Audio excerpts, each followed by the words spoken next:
Those who know the right questions must reach those asking the wrong ones, and sometimes even the lost. I protect my identity because truth has a body count. Welcome to the Anarchist File. They said it was temporary. 15 days to slow the spread. A few weeks of inconvenience, they promised, in exchange for safety. The streets emptied, businesses shuttered, airports echoed, and you, young bright-eyed skeptical, maybe a little bit scared, stayed inside. You watched tic-tacs, you wiped down your groceries. You obeyed. Fast forward. You're 2, 3, 4 years older now. Maybe wiser. Definitely poorer. And you're wondering what the hell just happened. You didn't just live through a pandemic. You lived through the single greatest global experiment in obedience ever staged in the digital age. And spoiler alert, it wasn't about the virus. That was the excuse. The event was real. But what came with it, what piggybacked on panic like a Trojan horse, was a permanent infrastructure of control. Surveillance, censorship, mandates, narrative enforcement, and a generation of young people gotta see just how quickly freedom gets rebranded as selfishness, and how little it takes to convince a democracy to cosplay as a police state. Do you remember the headlines? Stay home.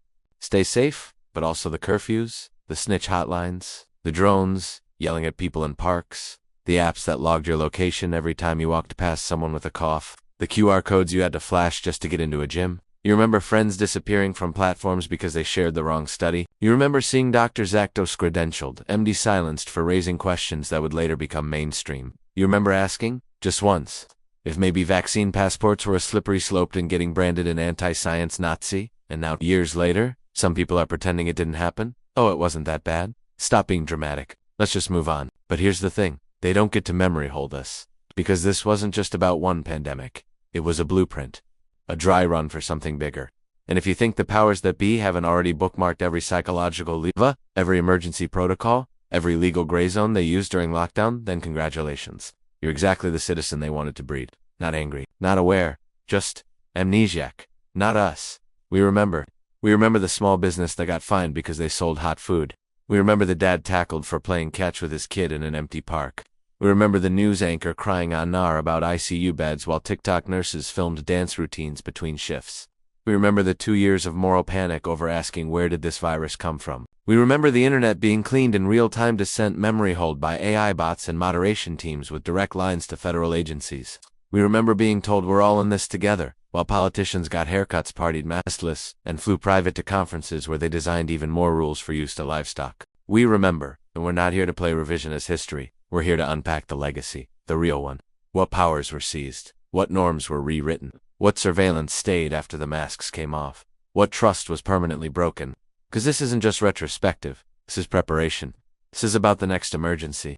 Because there will be one. Climate, misinformation, financial crisis, war, whatever. The precedent is set. They scare you, then scale you. And if you're not ready, if you haven't built immunity to panic, to propaganda, to the dopamine drip of mainstream consent, so get rolled again.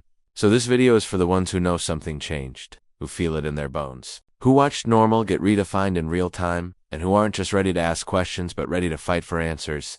We're going to walk through every part of the legacy. The laws passed quietly, the technologies normalized overnight, the mass censorship campaigns, the papers please culture that emerged, the way fear was used to deputize your neighbors as informants, and yes, the kids who watched it happen and started asking, what else are they lying about? Because if we don't understand how we got here, we're going to end up right back in the same cage next time, except with better branding, smoother UX, and even more people saying just comply. Let's start by dissecting the power grab they wrapped in biosecurity. When the virus hit, you weren't asked.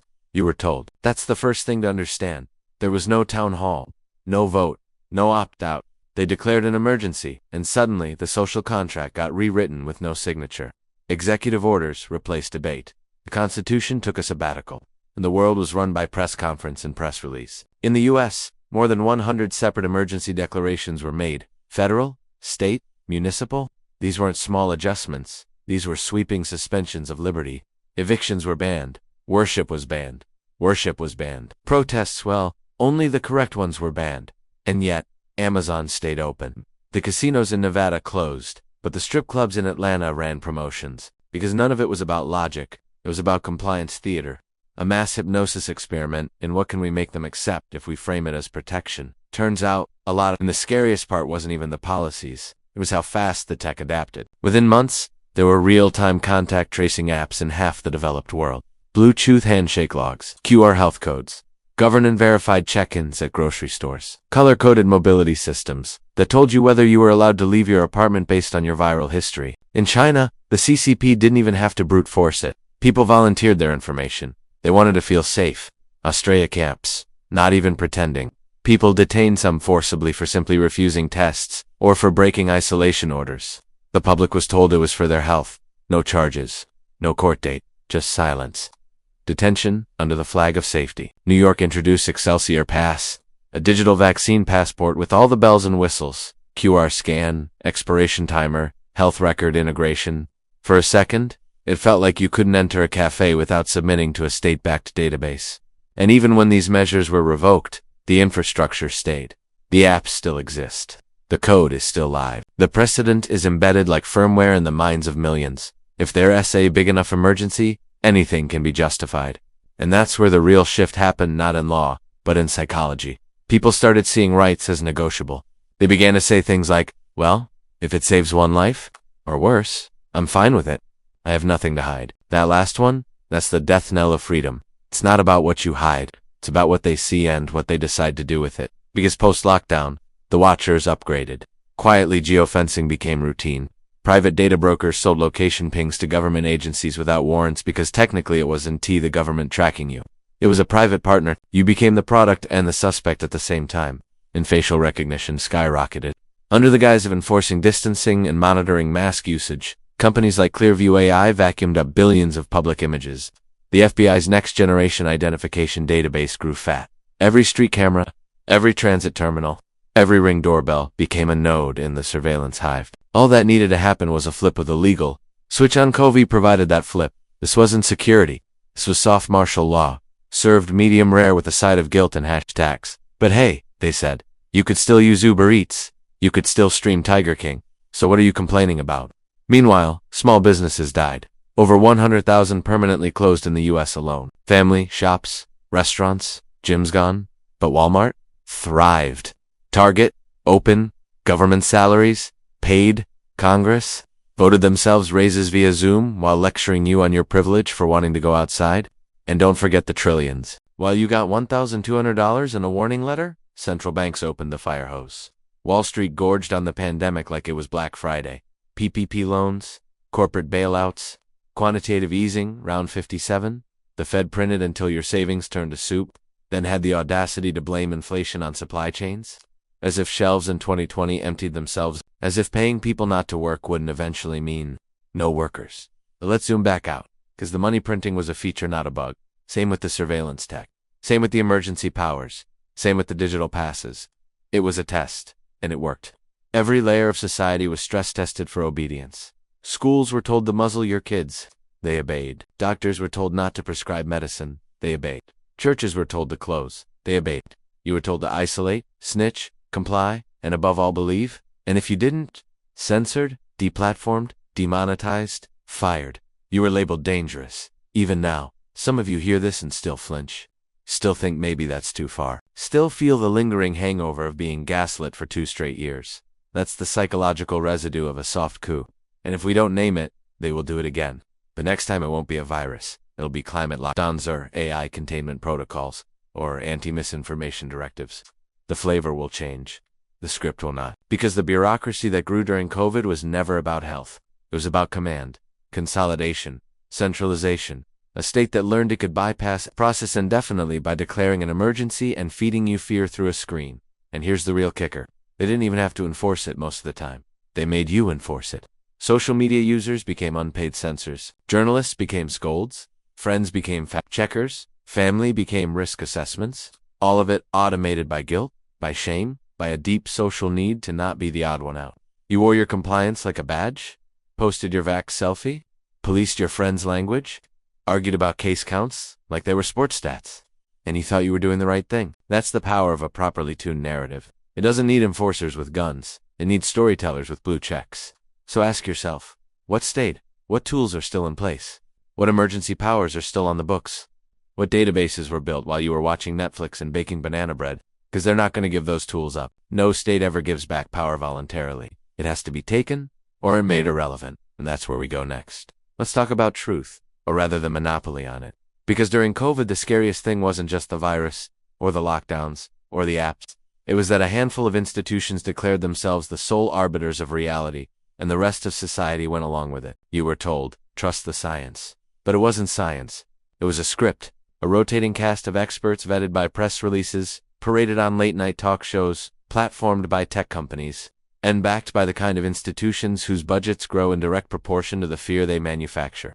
They told you masks didn't work. Then they told you they did. They told you vaccines stopped transmission. Then they didn't. They told you lab leak was racist.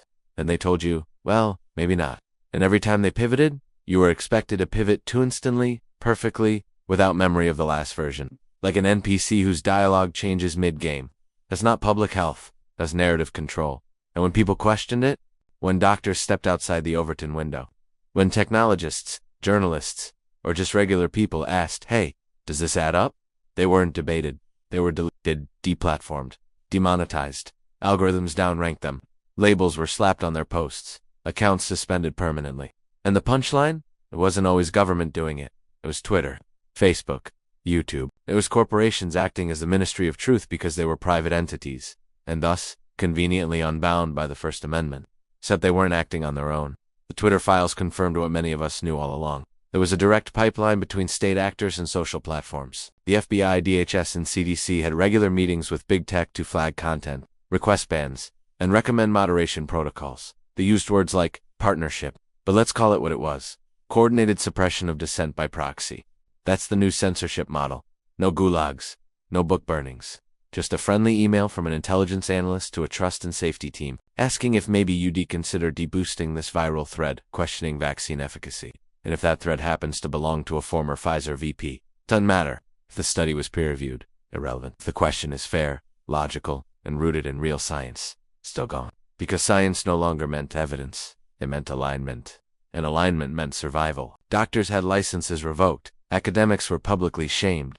Journalists were cut off from platforms they helped build. And the average citizen, they learned to self-censor, to not ask, to just go along. Because the new priesthood didn't wear robes. They wore lanyards. They logged into Slack. They posted TikToks explaining complex epidemiology in 30 seconds, with rainbow infographics and buzzwords. And if you disagreed, you weren't just wrong. You were a threat. That's how we moved from public safety to epistemic warfare.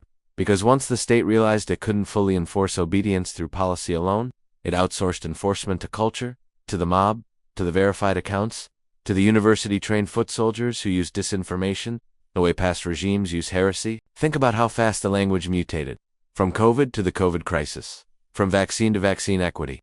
From mask to mask solidarity. These weren't technical shifts. They were ideological upgrades. Each one designed to replace facts with feelings.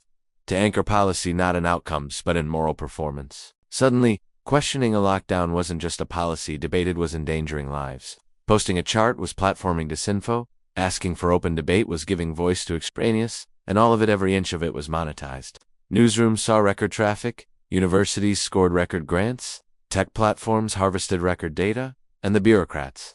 They finally got to be rock stars. Remember Fauci saying attacks on me are attacks on science? That's not humility, that's theology. That's a cleric letting you know his robes are bulletproof. And when the crisis faded, no apologies, no reckoning, no retraction tour. Just a quiet, arrogant pivot. From we need mandates to let's learn to live with it. From get boosted or you're a murderer to actually, maybe we oversold the efficacy. From lab leak is a conspiracy too, okay, maybe, but it doesn't matter. And the people who were right early, ignored, erased, because in the technocratic worldview, accuracy doesn't matter, only control does.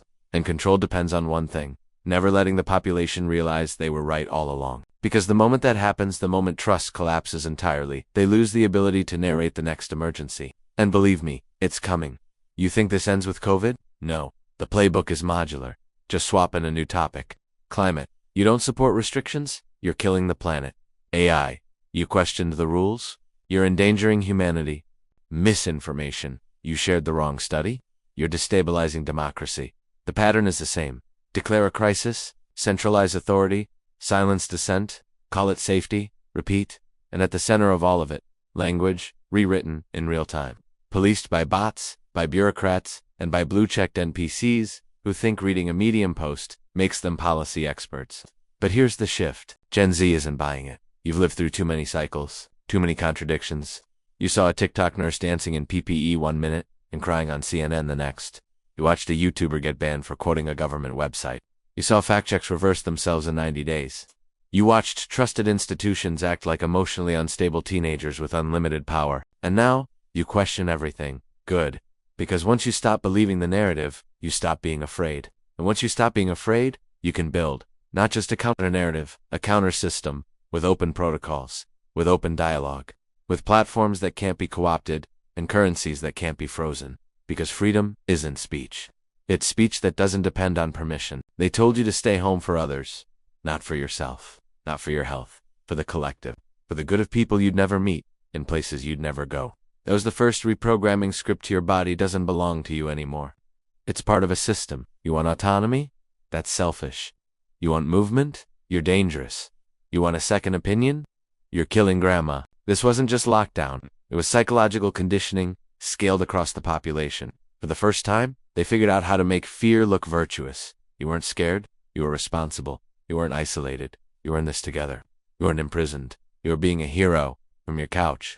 What a perfect trick. And it worked. People began asking permission to live. Can I go outside? Can I hug my dad? Can I breathe around others? And instead of laughing at how insane that was, we internalized it. We adapted. We masked kids who couldn't form words yet. We banned funerals, but left liquor stores open. We told millions that depression, addiction, isolation were acceptable trade-offs as long as we were flattening the curve. But curves don't stay flat, and minds don't snap back. Look around. We're years out and people still flinch when someone coughs. They cross the street for fresh air. They hide behind terms like social battery and COVID brain, when what they're really describing is a loss of personal sovereignty, a system shock they never healed from, a trust fracture that never reformed. The culture changed, and you see it most clearly in Gen Z and late Gen Alpha. These kids didn't just miss prom, they missed initiation. They missed the organic social training that humans evolved to survive with. Conflict, failure, risk, adaptation, autonomy. Instead, they got Zoom school, FaceTime birthdays, and TikToks about washing fruit. Their world shrank to screens and safety protocols. They didn't rebel, they didn't riot. They adapted to insanity. But now they're waking up. Because once you hand a generation that much forced conformity, they start looking for the cracks. They get bored of being preached at. They start exploring. And that exploration isn't sanitized. It's not centralized. It's not polite. It's feral. It's crypto. It's VPNs. It's dissident forums. It's pirated PDFs and torrent culture. It's fitness grinds and dopamine deep sexes. It's boys in rural basements listening to Austrian economics lectures while trading memes like weapons. It's girls on TikTok, mocking influencers and state narratives with the same irreverence they used on their teachers in Google Classroom. This generation grew up seeing every system fail in real time, then being told everything was fine. They saw experts contradict themselves, then get book deals.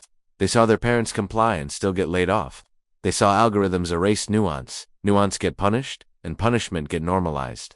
So they're opting out, not loudly, not with Molotovs, with silence, with apathy, with technical skill. They're building private servers, encrypting their comes, learning how to obfuscate, monetizing their independence. They're not storming the gates, they're finding side doors.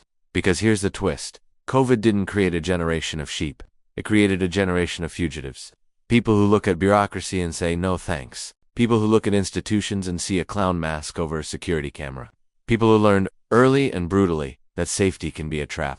They saw how fast the world can be shut off with a switch. How your freedom is only as real as the system allows it to be. How your money can be frozen. Your speech can be flagged. Your body can be regulated. And instead of going crazy, they're going sovereign. Not all of them, but enough. Enough to build parallel economies. Enough to build networks that don't kneel. Enough to teach others. You see it in the resurgence of old ideas with new flair. Self-custody, barter, skill-based respect, land, energy, network sovereignty. You see it in the memes. Touch grass, get outside, don't trust, verify. It's not just ironic. It's a rebellion against disembodiment, against being just an IP address plugged into a compliance farm. You can't keep a population locked in rooms, fed through screens, drugged on anxiety, and expect them to come out functional. But you can expect them to come out different, harder, more paranoid, less trusting, but also more resourceful, more determined, more aware. Because when you raise a generation in the panopticon, some of them will become jailers, but some of them will become jailbreakers. And those are the ones we're talking to. You feel it already. You're not waiting for permission. You're not asking for change. You're retaking inventory of your life and asking, what systems can I exit today? Because that's how this ends. Not with votes. With digital, economic, psychological. You don't overthrow the machine. You outgrow it. You don't burn it down. You build beyond its reach. And the first step? Naming what happened. Not letting them memory hole it. Not letting them act like lockdown was some collective fever dream we all had and now we refine. We're not fine. And pretending we are is the fastest way to make sure it happens again. They want you to forget. That's the point of the quiet pivot. Though let's move on. The rebranding of madness as miscommunication. They know they can't undo what they did, so they hope you'll bury it yourself. Call it a phase. Call it confusion. Put it in a drawer and lock it shut. You must not, because memory is rebellion. And remembering what they did, how fast they did it, how confidently they lied, how viciously they enforced obedience is the only thing that inoculates you from the next campaign. They'll say it was for your health, then your safety, then your security, then your democracy. Every time, they will ask for more. Every time, they will use fear. Every time, the temporary measures will outlive the crisis. And every time, they will count on your comfort, your instinct to trust, to comply, to conform, to keep the machine running. That instinct is dead now. You've seen the seams. You've seen the script. You've lived through the beta test of soft totalitarianism wrapped in hand sanitizer and hashtags, and you're done. This isn't about revenge. That's petty. This is about exit from systems that feed on your ignorance. Exit from narratives that mine your fear. Exit from platforms that profile your behavior to sell you conformity disguised as content.